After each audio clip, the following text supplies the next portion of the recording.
So you're thinking about getting the Asus ROG Ally. However, with my time and hands-on experience with it, I've noticed some things that you're not seeing other reviewers talk about. So let's just immediately talk about it. Right off the bat, as soon as you touch it, this feels amazing in the hands, no doubt. You can tell that they really did work hard on it. However, the bumpers, if you are used to having, the big bumpers that stick out, this isn't going to bother you. However, if you're used to the ones that are more built into the controllers, it's gonna be weird at first. Immediately, as soon as I put my hands on it, I noticed that and how far my fingers stuck out. And I was afraid that I was gonna accidentally push them because of how big they are and how much they bulge out. And the videos don't show their justice or how big they actually are.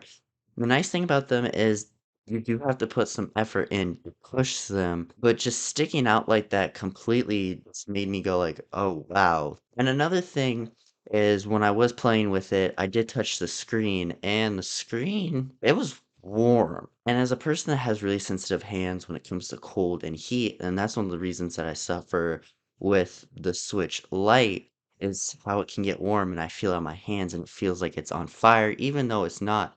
That was one thing that I noticed about the screen. Yes, it was plugged in and it was to 100% running on turbo mode, so the heat was there. However, that was one thing that I immediately noticed when I touched the screen. And as a person that likes to have touchscreen, and we have become so accustomed to touchscreen, and that's one of the easiest ways to change settings, and especially on the window homepage, it completely kinda was like, "Whoa, that is warm." Another thing about the fans too is they were a little warm. You could definitely tell that the heat was coming out from the top, and the nice thing about that was it wasn't coming towards you.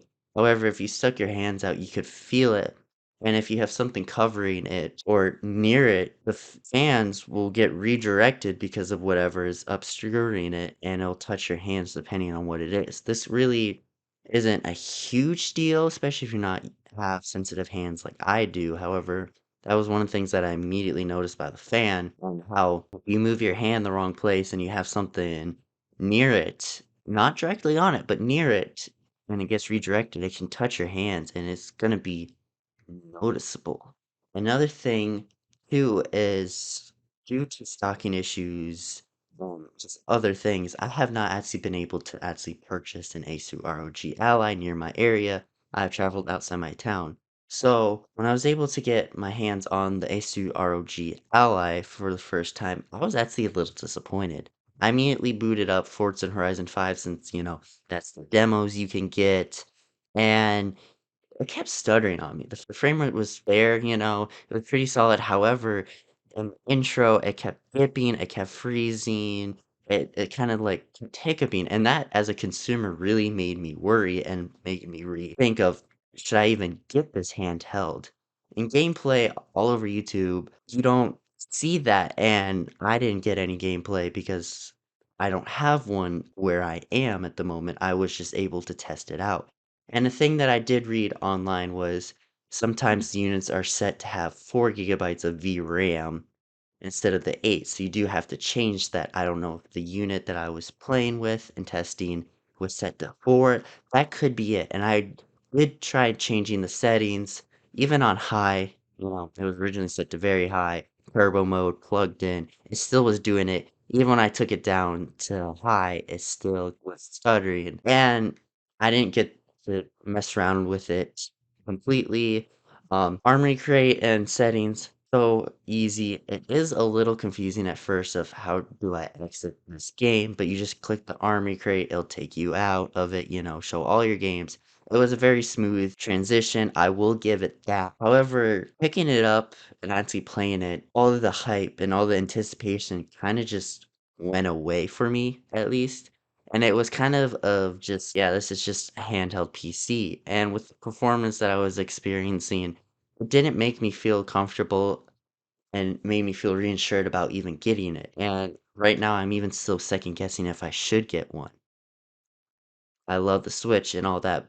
Due to the performance and just what I was experiencing, it kinda just was like a letdown, I guess. It took me down and I wasn't as excited as I thought I was.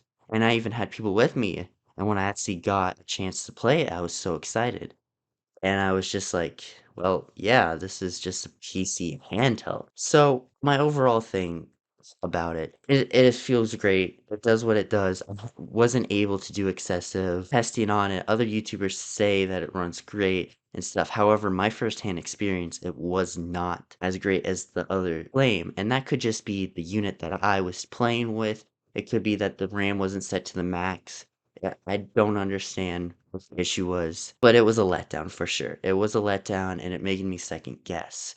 $700 is a lot of money, and especially for this type of thing where you could just save it and get a 1,500 PC that you can upgrade when the time comes. So ultimately, I highly recommend of going to your local Best Buys and even playing with them. Have them on display, give them a shot, test them out. Do you like it? Does it feel good in your hands? Play with the settings. Go ahead. I mean, you're the consumer here, and do you really want to just spend $700 for a device that you're just going to sell and not be satisfied with? I don't think you would want that unless you're some super rich person that don't care.